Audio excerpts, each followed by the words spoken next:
السلام علیکم ورحمۃ اللہ وبرکاتہ۔ وعلیکم السلام ورحمۃ اللہ وبرکاتہ۔ اعوذ باللہ من الشیطان الرجیم، بسم اللہ الرحمن الرحیم۔ سورہ حجرات کی تفسیر کے ساتھ جو ہے آپ حضرات کے خدمت میں حاضر ہیں۔ تقریباً کل پہلی آیت کے تفسیر میں ہم نے یہ عرض کیا کہ خداوند عالم نے آداب اسلامی اور اخلاق اسلامی کی تعلیم دیتے ہوئے پہلی آیت شریفہ میں انسان بخصوص مسلمانوں کو اور مومنوں کو یہ دستور دیا کہ اپنی فکر، اپنے چاہت اور اپنے کردار میں اللہ اور رسول کے آگے نہ بڑھ جائیں۔ یہ آگے بڑھنے سے ممکن ہے کہ انسان کا دین خطرے میں پڑ جائے اور انسان جو ہے دین سے خارج ہو جائے، اس مسئلے کی رعایت نہ کرتے ہوئے۔ اس کے لیے ہم نے کچھ نظریاتی اور چاہتی مثالیں بھی جو ہے آپ حضرات کی خدمت میں پیش کی۔ اس کے لیے جو ہے ایک آسان سا اگر ہم سمجھنا چاہیں آسان مثال کے ساتھ تو کوئی بڑی بات نہیں ہے کہ کس طریقے سے ہم اللہ اور رسول کے آگے چلے جانے سے ہمارا دین جو ہے خطرے میں پڑ جائے گا اور ہم دین سے خارج ہو جائیں گے۔ اس کی ایک چھوٹی مثال یہ ہے کہ ہم جب نماز جماعت میں شرکت کرتے ہیں تو امام جماعت کو 2 رکعت کے لیے اپنا امام مانتے ہیں۔ نیت یہ کرتے ہیں کہ نماز پڑھتا ہوں میں اس پیش امام کے پیچھے واجب قربتاً اللہ، 2 رکعت نماز کے لیے جس کو ہم نے اپنا امام مان لیا ہے، ایک عمل جان بوجھ کر اگر اس سے آگے چلے جائیں تو نماز باطل ہے، جماعت باطل ہے ہماری۔ اگر ایک عمل جان بوجھ کر اس 2 رکعت کے لیے جس کو ہم نے امام مانا ہے اس امام کے آگے چلے جائیں جان بوجھ کر، تو جب ہماری جماعت باطل ہو جائے گی۔ جس کو ہم نے اپنے دین کا امام مان لیا ہے اگر اس کے آگے چلے جائیں تو ہمارا دین باطل ہوگا، دین ہمارا جو ہے خطرے میں پڑ جائے گا۔ اگر اسی معیار کو دیکھیں تو پیغمبر اسلام کے چھٹے امام جعفر صادق علیہ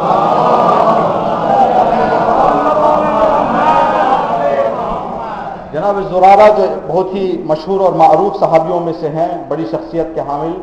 تو یہ چھٹے امام کی خدمت میں آ کر کہنے لگے کہ مولا یہ بتائیں مجھے کہ حلال اور حرام کا دائرہ ابھی بند ہو گیا ہے یا ابھی کھلا ہوا ہے میدان، یعنی آج بھی کچھ چیزیں حرام اور حلال ہو سکتی ہیں یا حلال اور حرام کا دروازہ بند ہو گیا ہے؟ تو چھٹے امام نے فرمایا کہ حلال محمد حلال الی یوم القیامہ و حرام محمد حرام الی یوم القیامہ۔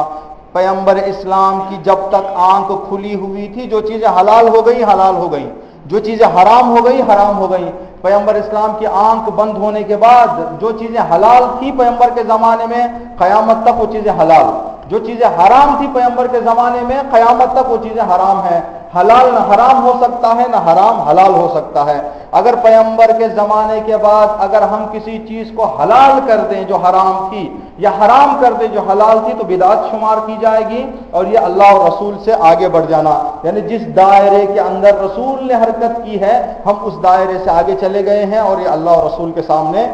سے جو ہے آگے بڑھنے کا کامل مصداق ہو جائے گا۔ اگر اسی چیز کو دیکھیں اور آج عالم اسلام میں جو اسلام کی توہین کی جا رہی ہے، جو اسلام کو ضربہ پہنچایا جا رہا ہے، جو اسلام کو نقصان پہنچایا جا رہا ہے کچھ من پسند اور غرض دار مفتیوں کے فتووں سے، اگر ان مفتیوں اور ان کے فتووں کی طرف ہم نگاہ دوڑائیں تو دیکھا جائے ایسی چیزوں کو انہوں نے حلال قرار دیا ہے جو عالم اسلام میں، دائرہ اسلام میں، دین مبین اسلام میں جس کے حرام ہونے کی شدت سے جو ہے بیان کیا گیا ہے، جس کا حرام ہونا۔ کچھ دن پہلے جو ہے سعودی عرب سے ایک فتویٰ آیا تھا کہ بحرین میں جو آج حکومت کے خلاف جو لوگ قیام کیے ہوئے ہیں اپنے حق کو لینے کے لیے اور حکومت ان کا مقابلہ کر رہی ہے، حکومت ضعیف ہوتی جا رہی ہے ان لوگوں کے مقابلے میں، تو سعودی عرب کے مفتیوں نے فتویٰ دیا ہے کہ شراب بیچ کر سعودی بحرینی گورنمنٹ کا ساتھ دینا، بحرینی گورنمنٹ کی مدد کرنے کے لیے شراب بیچ کر جو فائدہ آتا ہے وہ فائدہ پہنچانا جو ہے کہ حرام نہیں ہے، جائز ہے۔ شراب بیچ کر سعودی عربیہ کے مفتیوں نے کہا ہے کہ بحرینی گورنمنٹ کی مدد کرنے کے لیے شراب بیچنا جائز ہے۔ یا اس سے بھی دوسرے سوریا میں جو لوگ آج جا کر لڑ رہے ہیں حکومت کے خلاف، جن لوگوں کو اندر بھیج دیا گیا ہے سوریا میں، اب لوگوں کو نفرت ہو گئی ہے ان لوگوں سے، گلیوں میں نا امنی، راستوں میں نا امنی، شہر میں نا امنی، تو جو لوگ وہاں کے رہنے والے ہیں، جو وہاں کی زندگی کرنے والے ہیں، انہوں نے دیکھا کہ ہمارا سکون چھن رہا ہے ان لوگوں کے آنے سے، تو ان لوگوں نے ان سپاہیوں باغیوں کو جو اندر آ گئے تھے ان کو بھگانا شروع کیا۔ اب سعودی عرب کے لیے یہ خطرہ تھا تو وہاں کے مدینہ منورہ کے مسجد قباء کے امام جمعہ و جماعت کا فتویٰ آیا کہ باغی جو سوریا میں حکومت کے خلاف جو لوگ آ کر لڑ رہے ہیں فوجی، ان فوجیوں کے پیشاب کے پینے سے گناہ معاف ہو جائیں گے۔ اگر ان کا پیشاب پی لیا جائے تو لوگوں کے گناہ معاف کر دیے جائیں گے۔ جب ان سے اس بارے میں علت پوچھی گئی کہ بھائی آپ نے جو فتویٰ دے دیا کس میں عیار اور میزان پر آپ نے فتویٰ دے دیا، تو کہا کہ لوگوں کے دلوں میں نفرت آ گئی ہے سپاہیوں باغیوں کے سلسلے میں، ہم اس نفرت کو مٹانے کے لیے ان کے تقدس اور ان کو پاک بتانے کے لیے ہم نے فتویٰ دیا ہے۔ یہ جو ہے فتوے جو آج کل نظر آ رہے ہیں۔ ابھی سوریا کے مسئلے میں سوریا کو فوجی جانے کے لیے پیچھے ہٹ رہے تھے، تو انہوں نے دیکھا کہ مثلا فوجیوں کے لیے جہاں پر کھانے پینے کی ضرورت تھی ان کو، وہیں پر اپنی بدنی لذتوں کو دور کرنے کے لیے بھی ان کو کوئی چیز کی ضرورت ہوتی تھی، تو انہوں نے کہا کہ مردوں کے لیے تلوار اٹھا کر جہاد کرنا واجب ہے، عورتوں کے لیے ان مردوں کی ضرورت پوری کر کر جہاد کرنا واجب ہے۔ یہ کہہ کر کئی شہروں کی لڑکیوں کو، کنواری لڑکیوں کو انہوں نے شام پہنچایا۔ ابھی اسی فتوے کو کل انہوں نے مصر میں جو آج ناامنی شروع ہو گئی ہے مرسی کی حکومت کے خلاف، یہی فتویٰ وہاں پر باغیوں کو پہنچا کر کہا ہے کہ مصر میں بھی مصری میں جو باغی ہیں ان کی باغیوں کی جنسی ضروریت کو پورا کرنے کے لیے عورتوں کا نکاح بھی جہاد کرنا واجب ہے، جانا چاہیے وہاں پر ان لوگوں کی ضرورتوں کو پورا کرنا چاہیے۔ اگر ان فتووں کو دیکھیں تو یہ سارے کے سارے فتوے اللہ اور رسول کے آگے بڑھنا ہے، اور جو چیزیں خدا نے حرام کر دیا ہے اس کو حلال کرنا، جس کو رسول نے حرام کر دیا ہے ان کو حلال کرنے کے برابر ہیں، جو مصداق ہے اس آیت شریفہ کا۔ اس آیت میں جن چیز سے منع کی گئی ہے اس چیز پر جو ہے آج یہ لوگ عمل کر رہے ہیں۔ دوسری آیت کریمہ جو سورہ حجرات کی ہیں، اعوذ باللہ من الشیطان الرجیم، بسم اللہ الرحمن الرحیم، یا ایھا الذین آمنوا لا ترفعوا اصواتکم فوق صوت النبی ولا تجہروا له بالقول کجہر بعضکم بعض ان تحبط اعمالکم وانتم لا تشعرون۔ پروردگار عالم نے ارشاد فرمایا کہ اے صاحبان ایمان، جب رسول سے بات کر رہے ہوں تو رسول سے بات کرنے کے دوران اپنی آواز کو رسول کی آواز سے نیچے رکھو۔ جس طریقے سے تم کھل کر ایک دوسرے کے سامنے بات کرتے ہو، رسول کے سامنے اگر چلے جاؤ تو اس طریقے سے کھل کے بات نہ کرو، کچھ آداب کی رعایت کرو۔ اگر تم آداب کی رعایت نہیں کرو گے اور رسول کے سامنے اپنی آواز کو بلند کرو گے تو یہ سبب بنے گا کہ تمہارے سارے اعمال پر پانی پھیر دیا جائے گا اور تم کو پتہ بھی نہیں چلے گا۔ جو تم نے کیا ہے، جتنے نمازیں تم نے پڑھی ہیں، جتنے روزے تم نے رکھے ہیں، جتنی عبادتیں تم نے انجام دی ہیں، جتنے صدقے اور خیرات تم نے کیے ہیں، سارے کے سارے پاک کر دیے جائیں گے۔ تم سمجھ رہے ہوگے کہ میرے پاس بہت سارے اعمال ہیں، جبکہ تم وہاں پر جاؤ گے تو دیکھو گے تمہارا نامہ اعمال خالی پڑا ہوا ہے، کوئی چیز تمہارے پاس نہیں ہے۔ اس عمل سے تمہارے اعمال سارے کے سارے حبط ہو جائیں گے اور باطل ہو جائیں گے۔ اس آیت شریفہ کے بارے میں ملتا ہے کہ یہ حکم پروردگار عالم نے اس وقت دیا جب 9 ہجری قمری کو پیغمبر اسلام جب مکہ چھوڑ کر مدینہ آئے، تو 9ویں سال جب عالم اسلام کی قدرت زیادہ ہو گئی، جب اسلام کو طاقت مل گئی، تو بہت سارے قبیلے اس زمانے میں جو اپنا سر اٹھا کر چلتے تھے اور یہ سمجھتے تھے کہ ہمارے مقابل میں کوئی کھڑا نہیں ہو سکتا، ہمارے مقابل میں کوئی آ نہیں سکتا، تو یہ لوگ تسلیم کرنے پر مجبور ہو گئے کہ عالم اسلام کی طاقت آج ہماری طاقت سے زیادہ ہو گئی ہے۔ یہ لوگ جو کئی 100 سالوں سے اپنے نژادی اور تعصبی بلبوتوں پر جو انہوں نے طاقت جمائے رکھی تھی، یہ لوگوں نے تسلیم کرنا پڑا ان لوگوں کو کہ اسلام کی ایمانی طاقت نے جتنی جلدی پیش رفت کی ہے، ہماری تعصبی اور نژادی طاقت نے اتنا زیادہ پیش رفت اور ترقی نہیں کی۔ تو یہ لوگ جب مجبور ہو گئے تو عالم اسلام کی طاقت کو ماننے کے بعد جتنے بھی قبیلے تھے زمانہ عرب میں، اس زمانے میں سارے قبیلوں کے بڑے آتے تھے پیغمبر اسلام کی خدمت میں، اور آنے کے بعد کہتے تھے کہ یا رسول اللہ، ہم آپ سے اگریمنٹ لینا چاہتے ہیں، اگر آپ پر خطرہ آ جائے تو ہم آپ کا ساتھ دیں گے، اگر ہمارے اوپر خطرہ آ جائے تو آپ ہمارا ساتھ دیں، اگر آپ کے پاس مدینے میں قحطی آ جاتی ہے تو ہم آپ کو آذوقہ فراہم کریں گے، اگر ہمارے یہاں قحطی آ جائے تو آپ لوگ جو ہے، اس لیے کہ آپ کی بھی ایک طاقت ہو گئی ہے آج عالم اسلام کی، تو اس طریقے سے آ کر اگریمنٹ کرتے تھے، وقت گرو آ کر۔ تو اس سال کو عام الوفود کا نام دیا گیا، یعنی وقتوں کے آنے کا سال، گرو اجتماع جو ہے لوگوں کی خدمت، پیغمبر اسلام کی خدمت میں آتے تھے اور اگریمنٹ کرتے تھے۔ جب پیغمبر اسلام کی خدمت میں قبیلہ بنی تمیم کا قبیلہ پہنچا اور ان کے سردار پہنچے وہاں پر، ان کے بڑے پہنچے اگریمنٹ کے لیے، تو پیغمبر اسلام نے تشریف فرما تھے، اصحاب بھی پیغمبر اسلام کے سامنے موجود تھے، تو ان میں سے ایک صحابی نے کہا، ابھی اس سے پہلے کہ پیغمبر اسلام کچھ ان کے بارے میں سوال کریں یا ان کے وہ لوگ جو پیغمبر اسلام کو کچھ بتائیں، تو ان میں سے ایک آدمی نے اٹھ کے کہا کہ یا رسول اللہ، میرا نظریہ یہ ہے کہ آپ اس قبیلے کے لیے قعقاع نامی شخص کو آپ سردار بنا دیں، اس قبیلے کا سردار بنا دیں۔ ابھی اس کی بات ختم نہیں ہوئی تھی کہ دوسرا صحابی اٹھا، اس نے کہا کہ یا رسول اللہ، میری نظر میں اقرا کو بنائے تو بہتر ہے۔ ایک نے کہا قعقاع کو، ایک نے کہا اقرا کو، دو لوگ تھے۔ تو اب یہ جب پہلے آدمی کی بات پر دوسرے آدمی نے بات کی تو پہلے آدمی کو غصہ آ گیا، اس نے کہا کہ میرے بات پر بات کرتے ہو، کیا میری بات تم کاٹنا چاہتے ہو، کیا میری بات یہاں پر جو ہے تم گرانا چاہتے ہو؟ یہ دونوں آپس میں لڑنے لگے، بلند آواز سے، تیز آواز سے۔ خدا کو یہ گوارا نہیں ہوا، آیت نازل کیا کہ اے صاحبان ایمان، جب رسول کے سامنے بیٹھے ہو تو بلند آواز سے بات نہ کرو۔ یہ آیت شریفہ جو ہے آ کر اس واقعے کے بعد یہ آیت نازل ہوئی اور اس کام سے جو ہے خداوند عالم نے لوگوں کو منع کیا۔ اب جب یہ ہمیں دستور دے دیا گیا ہے تو اس دوسرے مطالب بیان کرنے سے پہلے ایک مطلب جو ہے ہمارے لیے جو ہے، ہو سکتا ہے ہمارے ذہن میں سوال آئے کہ نہ آج ہمارے پاس رسول ہے نہ ہمارے پاس امام ہے، تو یہ آیت ہمارے لیے نہیں ہے۔ اس لیے خدا کہہ رہا ہے کہ جب رسول سے بات کرنا تو تم بلند آواز سے بات نہ کرنا۔ آج ہمارے پاس رسول نہیں ہے، نہ جانشین رسول ہمارے پاس موجود ہے کہ ہم کہیں کہ اس آیت پر عمل کریں۔ تو اب اس آیت کو کیسے ہم عمل کریں؟ کہ ہمارے بارے میں آج کے زمانے کے لوگوں کے لیے یہ کس طریقے سے اس آیت پر عمل کریں گے؟ تو علماء نے کہا ہے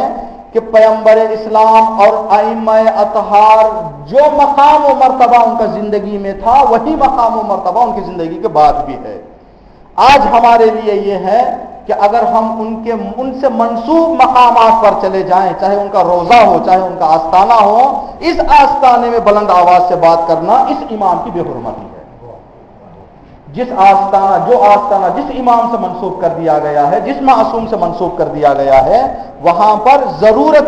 اگر ضرورت ہو تو کوئی بات نہیں ہے، مثلا اعلان کرنا پڑ رہا ہے یا اذان کہنا پڑ رہا ہے تو اذان بلند آواز سے دی جاتی ہے۔ تو بلند آواز ضرورت سے ہٹ کر، جو دین سے ہٹ کر دو کاموں کے لیے جو منع کیا گیا، پیغمبر اسلام کے سامنے بلند آواز سے بات کرنا دو حالت سے خالی نہیں ہے۔ یا یہ کہ انسان جو پیغمبر اسلام کے سامنے بلند آواز سے بات کر رہا ہے وہ یہ بتانا چاہ رہا ہے کہ آپ کی بات پر میری بات بھاری ہے۔ جب دو آدمی بات کرتے ہیں، ایک آدمی تیز آواز میں بات کرتا ہے یہ بتانے کے لیے تیری بات نہیں، میری بات سچی ہے، میری بات جو ہے حق ہے۔ تو انسان اپنی بات اگر منوانا چاہ رہا ہے تو یہ اللہ اور رسول سے آگے بڑھنے کا مصداق ہے اور دین سے خارج ہو جائے گا۔ یا یہ کہ سامنے والے کی توہین کرنا چاہ رہا ہے، بلند آواز کر کے سامنے والے کی توہین کرنا چاہ رہا ہے۔ پیغمبر اسلام کی توہین کرنا بھی دستورات قرآنی کے خلاف ہے، یہ دونوں کام نہیں کر سکتے۔ اگر ان دونوں سے ہٹ کر ہم کوئی بلند آواز کریں، نہ پیغمبر اسلام کے بات پر ہم بات کرنا چاہ رہے ہیں، نہ پیغمبر اسلام کی توہین کرنا چاہ رہے ہیں، تو اس کے علاوہ جو بلند آواز دین مبین اسلام کی نشر و اشاعت کے لیے، تبلیغ دین کے لیے، لوگوں کو اطلاع دینے کے لیے، جنگ سے آگاہ کرنے کے لیے، خطرات سے واقف کرنے کے لیے اگر ہم اپنی آواز کو بلند کر رہے ہیں تو پھر اس آیہ کریمہ کے ذیل میں یہ نہیں آئے گا، اور یہ جو ہے نہ صرف برا نہیں ہے بلکہ بہت اچھا بھی ہے، بہت اچھا بھی۔ اور یہ وہ چیز ہے جس کو اللہ اور رسول کی تائید بھی ہمارے لیے حاصل ہوئی ہے۔ خود پیغمبر اسلام نے دو تین چیزوں کو اگر ہم دیکھیں، اللہ اور رسول نے خود بعض چیزوں کے جگہ بعض مقامات پر جو ہے بلند آواز کرنے کو حکم دیا ہے۔ ایک واقعہ جو مشہور، بس اشارہ جو میدان غدیر میں جب پیغمبر اسلام واپس لوٹ رہے تھے، جب مولا کائنات کی ولایت کا اعلان کرنا پڑا تو پیغمبر اسلام نے ایک آدمی کو یہ ذمہ داری دی کہ آپ کھڑے ہو جائیں، بلند آواز سے لوگوں کو چلا کر کہیں جو آگے چلے گئے وہ پیچھے آ جائیں، جو پیچھے رہ گئے وہ ساتھ مثلا آ کر مل جائیں، جو کھڑے ہوئے یہیں پر کھڑے رہیں۔ تو یہ آدمی جو دور چلے گئے ان کو آہستہ سے تو نہیں بول سکتا، یہ بلند آواز سے بولنا چاہیے۔ رسول کھڑے ہوئے ہیں، رسول کے سامنے آواز بلند کر رہا ہے، لیکن یہ آواز بلند کرنا توہین رسول، نہ توہین رسول ہے نہ پیغمبر اسلام کی بات پر بات ہے۔ تو یہ آواز بلند کرنا خود پیغمبر اسلام نے حکم دیا ہے کہ آپ جاؤ اور یہاں پر جو ہے آواز بلند کرو اور لوگوں کو اطلاع دو۔ یہ مذموم نہیں ہے بلکہ ممدوح ہے اور اس کو جو ہے فضیلت بھی ہے۔ کربلا میں مولا امام حسین علیہ السلام موجود ہیں، جناب علی اکبر سے کہا کہ بیٹا آپ جاؤ اذان کہو۔ جب جناب علی اکبر اذان کہہ رہے تھے، یا دوسرا ہر مؤذن جو وہاں پر اذان کہتا ہے تو امام کے سامنے بیٹھ کر اذان کہنے والا آہستہ سے اذان نہیں کہہ سکتا، اذان دینا ہے تو بلند آواز سے اذان کہنا ہے، تو یہ اذان کہنا اس لیے کہ لوگوں کو نماز کی اطلاع دینے کے لیے ہے. یہ نہ صرف اس آیے کریمہ میں منع کیا گیا اس چیز سے، بلکہ اس چیز کو جو ہے بلکہ اس کا جو ہے فضیلت اور اس کی عظمت بھی بیان کی گئی ہے. اس کے لیے مشہور ہے کہ پیغمبر اسلام جو ہے جب جنگ حنین میں شرکت کر رہے تھے اور عالم اسلام کے فوجی لڑ رہے تھے، تو کیا دیکھا کہ کچھ فوجیوں نے ماحول ایسا دیکھا کہ اب ہم ہارنے والے ہیں، اپنی جان بچا کے بھاگنا چاہ رہے تھے. پیغمبر اسلام نے اپنے چچا جناب عباس کو کہا کہ جناب اے عباس، آپ لوگوں کو بلند آواز سے چیخ کر لوگوں کو روکو، بھاگنے نہ دو، بھاگنے سے ان کو منع کرو. اب جناب عباس نے وہاں پر چلا کر لوگوں کو بھاگنے سے منع کیا. خود پیغمبر اسلام نے یہاں پر جو ہے بلند آواز سے اعلان کرنے کا جو ہے دستور دیا. جناب عباس کے بارے میں کتاب منہاج الصادقین ایک تفسیر ہے ہماری، اس تفسیر میں لکھا ہوا ہے کہ پیغمبر اسلام نے کیوں جناب عباس سے کہا کہ آپ آواز بلند کرو. یہ بڑی تیز آواز رکھتے تھے، جناب عباس ابن عبد المطلب تیز آواز رکھتے تھے. ان کی آواز کے بارے میں ملتا ہے کہ ایک دن یہ صبح اپنے منطقے میں جس جگہ زندگی کرتے تھے بستے رہتے تھے، وہاں پر دیکھا کہ صبح صبح دشمنان اسلام حملہ کرنے کے لیے تیار ہو کے آ گئے ہیں. ان لوگوں کو لشکر اسلام کو کچھ خبر ہی نہیں ہے اس حملے کی، تو اب انہوں نے لوگوں کو جگانا چاہا کہ حملہ شروع ہو رہا ہے، آپ لوگ تیار ہو جاؤ. انہوں نے ایک چیخ ماری. تفسیر منہاج الصادقین میں لکھا ہے کہ لوگوں کو بیدار کرنے کے لیے، لوگوں کو ہوشیار کرنے کے لیے انہوں نے ایک آواز دی. ان کی آواز کی شدت یہ تھی کہ لکھا ہے کہ جتنے بھی اس آس پاس حاملہ عورت تھی سب کی زچگی ہو گئی. اتنی آواز ان کی شدت اور اتنی آواز تیز تھی کہ جتنی عورتیں وہاں پر موجود تھیں حاملہ عورتیں، ساری کی ساری عورتوں کی جو زچگی ہو گئی. اور ایک انہی کے بارے میں ملتا ہے کہ ان کے گھر بکریاں انہوں نے پال رکھی تھیں، بکریوں کو کھانے کے لیے بھیڑیا آ گیا، لانگڑا آ گیا کھانے کے لیے. تب جناب عباس کی نگاہ پڑی، دیکھا کہ بکریوں کو کھانے کے لیے جو ہے بھیڑیا آ گیا ہے، تو انہوں نے بھیڑیوں کو بھگانے کے لیے ایک آواز نکالی، تو بھیڑیے کا کلیجہ پھٹ کے وہی ادھر ہی مر گیا. تیز آواز ان کی اتنی تھی. اب یہ آواز جو اسلام اور مسلمانوں کے خود پیغمبر اسلام کے حکم کے مطابق جو آواز دینا ہے، یہ آواز ممدوح ہے، مذموم نہیں ہے. اس آیے کریمہ کا آخری حصہ جو ہے کہ اگر ہم ایسا کریں گے، رسول کے سامنے آواز بلند کریں گے، جیسے ہم آپس میں باتیں کرتے ہیں ویسے رسول کے سامنے باتیں کریں گے، تو ممکن ہے کہ ہمارے اعمال پاک ہو جائیں. کیا یہ ممکن ہے کہ ہمارے سالوں کی عبادت، مہینوں کی عبادت ایک عمل کی وجہ سے سارا پاک ہو جائے؟ ممکن ہے. چھٹے امام کی خدمت میں ایک شخص آیا آ کر کہنے لگا کہ مولا ان ایام میں نے روزے بہت رکھ لیے، نمازیں پڑھی، قرآن پڑھا، میں نے صلہ رحم کیا، صدقہ دیا، خیرات کیا، میں نے اتنے اچھے کام کر دیے، میں سوچ رہا ہوں کہ میرے پاس اب نیکیوں کا ایک ڈھیر لگ گیا ہے. تو امام نے کہا کہ ٹھیک ہے، اس ڈھیر کو آپ گناہ کی چنگاری سے بچائے رکھنا. ممکن ہے سارا تیرا ڈھیر ایک گناہ کی چنگاری سے کیا ہو جائے، پورا خاک ہو جائے اور تیرے پاس گناہوں کا کوئی اثر تک جو ہے باقی نہ رہے. ہمارے یہاں کہتے کبھی کبھی مومنین جو زیارتوں کو آتے تھے وہاں پر کہتے کہ ہمارے یہاں کے جو بعض زائرین کا کہنا ہوتا ہے کہ ہم عراق میں جب جاتے ہیں تو عراق کی زیارت کرتے کرتے زیارتوں کے درمیان آپسی اختلافات ہمارے زائرین کے اتنے ہو جاتے ہیں کہ ان کا کہنا تھا کہ ہمارے زائرین کا زیارت کا ثواب کربلا کا ثواب کربلا کے بارڈر پہ، شام کا ثواب شام کے بارڈر پہ، مدینے کا ثواب مدینے کے بارڈر، جیسے خالی گئے تھے ویسے خالی آتے ہیں. وہاں پر ثواب لیتے ہیں زیارت کا، غیبت کر کے یا کسی کو جو ہے کچھ دل دکھا کے جو ہے وہ ثواب جو ہے کیا کر دیتے ہیں، ختم کر کے پھر جیسے خالی گئے تھے ویسے خالی واپس آ جاتے ہیں. یہ خطرناک ہے. قرآن کی آیتوں کے مطابق کچھ ایسے چیزیں ہیں، جو کچھ ایسے اعمال ہیں جن کا ایک عمل کرنے سے انسان کی ساری عبادت جو ہے، سارے اس کے نیکیاں، سارے اس کے اچھائیاں جو ہے پاک ہو جائیں گی. ان میں سے ایک خدا کو ناراض کرنا اور خدا کی مرضی کے خلاف ہم چلنا جو ہے، یہ ایسا عمل ہے جس سے انسان کے سارے اعمال مٹ جاتے ہیں. نہج البلاغہ میں مولا کائنات کا فرمان ہے کہ ابلیس، جس کو شیطان آج ہم کہہ رہے ہیں، یہ پہلے سے شیطان نہیں بنا. یہ شیطان پہلے انسان تھا، بعد جا کے شیطان بنا. پہلے اچھا آدمی تھا، بعد جا کے یہ شیطان بنا. مولا کائنات کی روایت ہے کہ شیطان نے خدا کی 4000 سال عبادت کی ہے. 4000 سال عبادت کرنے کے بعد خدا کی مرضی یہ تھی کہ آدم کے سامنے سجدہ کرے. اس نے خدا کی مرضی کو پسند نہیں کی. 4 سال کی عبادت پاک ہو گئی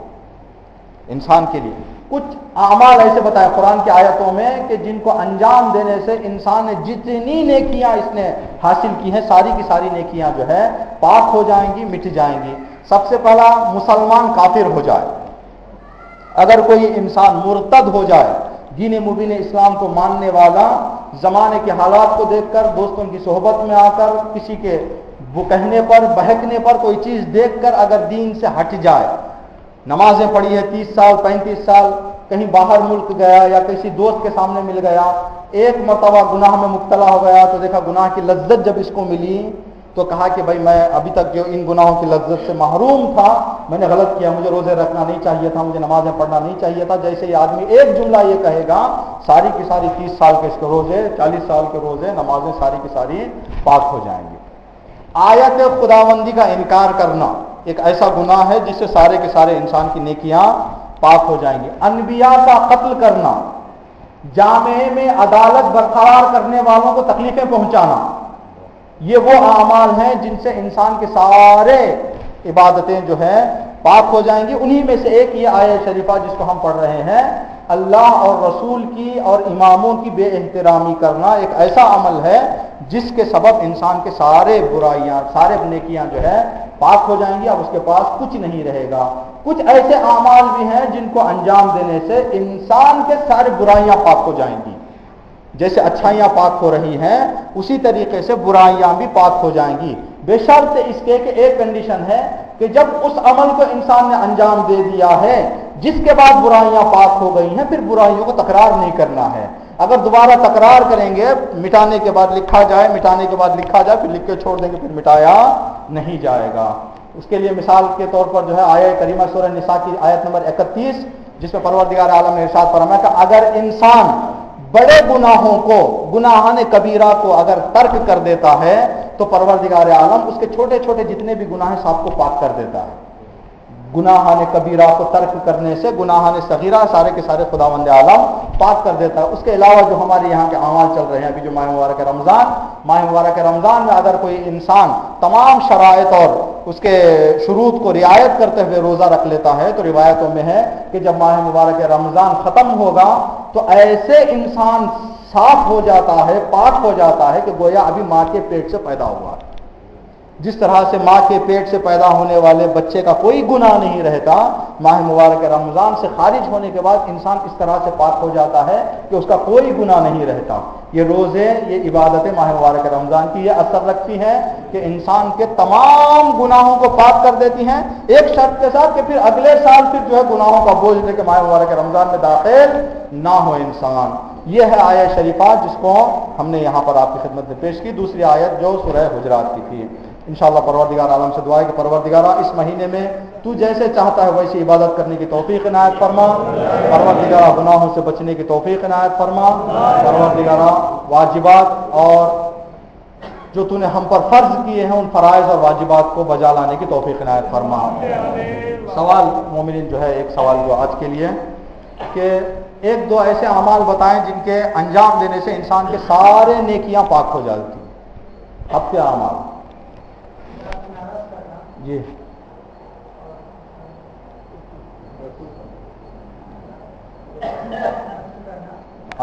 انبیاء کو قتل کرنا صحیح ہے. صلوات پڑھ محمد و